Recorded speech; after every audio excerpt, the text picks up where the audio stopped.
Assalamualaikum Assalamualaikum warahmatullahi warahmatullahi wabarakatuh. wabarakatuh. Perkenalkan, nama saya Mojpami Pahrija. Nama saya Salsa Priscila. Nama saya Ajeng Lutfah Sembah Ayu Bakta. Sebelumnya saya akan menjelaskan tentang arti filsafat itu sendiri.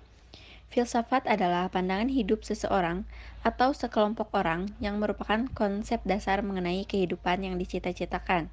Filsafat matematika adalah cabang dari filsafat yang mengkaji anggapan-anggapan filsafat, dasar-dasar, dan dampak-dampak matematika. Tujuan dari filsafat matematika adalah untuk memberikan rekaman, sifat, dan metodologi matematika dan untuk memahami kedudukan matematika di dalam kehidupan manusia. Bidang pengetahuan yang disebut filsafat matematika ini adalah hasil pemikiran filsafat yang sasarannya ialah matematika itu sendiri. Filsafat dan matematika sudah tidak diragukan lagi, bukan, bahwa sejak dulu sampai sekarang kedua bidang pengetahuan ini sangat erat hubungannya.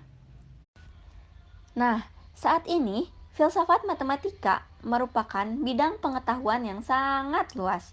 Perincian problem-problem dan ruang lingkup filsafat, ilmu dalam penerapannya terhadap filsafat matematika dapat dan perlu diterbitkan sehingga tercipta skema yang lebih sistematis dan memungkinkan pembahasan selanjutnya yang lebih jelas. Perincian bidang filsafat matematika yang dapat dikemukakan dan diharapkan lebih sistematis mencakup beberapa bagian sebagai berikut.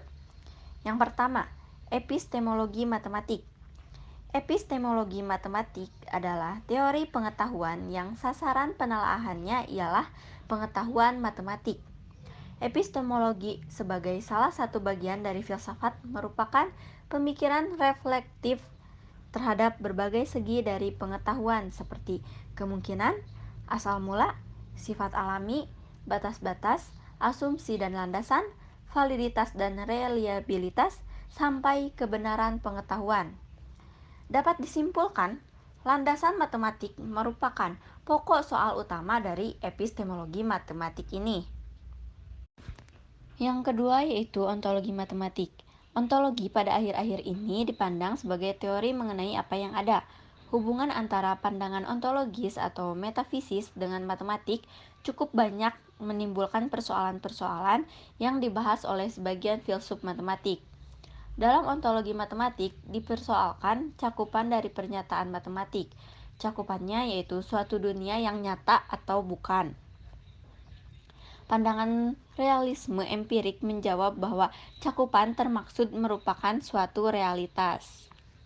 Yang ketiga yaitu aksiologi matematik. Aksiologi matematika terdiri dari etika yang membahas aspek kebenaran, tanggung jawab, dan peran matematika dalam kehidupan, dan estetika yang membahas mengenai keindahan matematika dan implikasinya pada kehidupan yang bisa mempengaruhi aspek-aspek lain, terutama seni dan budaya dalam kehidupan. Aksiologi matematika sangat banyak memberikan kontribusi perubahan bagi kehidupan umat manusia di jagat raya non fana ini.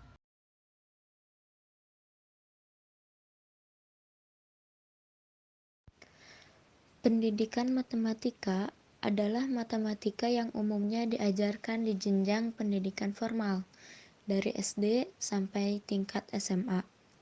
Tidak termasuk tingkat perguruan tinggi, karena di perguruan matematika didefinisikan matematika murni. Tujuannya mencakup keadilan sosial melalui pengembangan demokrasi pemikiran kritis dalam matematika.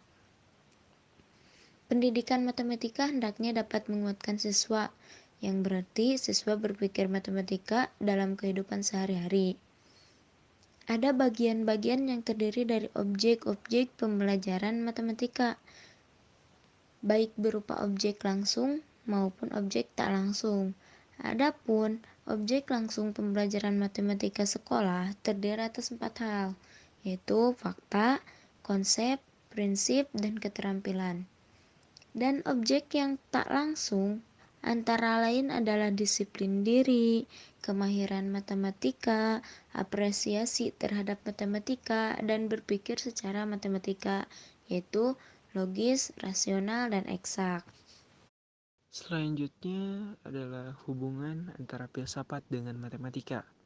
Keduanya memiliki hubungan yang erat, antara lain pertama, Filsafat dan geometri adalah suatu cabang matematika yang lahir pada masa yang sama, di tempat yang sama, dan dari ayah yang tunggal, yakni sekitar 640 sampai 546 sebelum Masehi, di Miletus terletak di pantai barat negara Turki sekarang, dan dari pikiran seorang bernama Thales. Kedua, matematika tidak pernah lahir dari filsafat, melainkan keduanya berkembang bersama-sama dengan saling memberikan persoalan-persoalan sebagai bahan masuk dan umpan balik.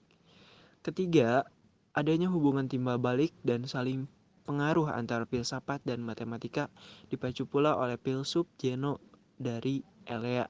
Zeno memperbincangkan paradoks-paradoks yang berkaitan dengan pengertian-pengertian gerak, waktu, dan ruang yang kemudian selama berabad-abad membingungkan para filsuf dan ahli matematik.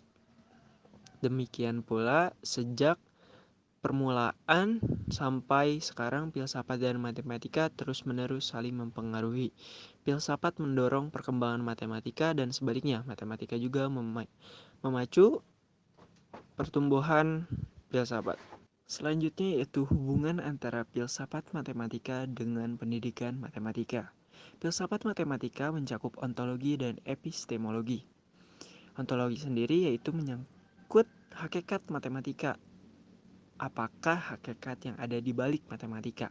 Sedangkan secara epistemologi adalah berkaitan dengan bagaimana cara menjawab pertanyaan mengenai matematika, cara memperoleh dan menangkap permasalahan dalam matematika.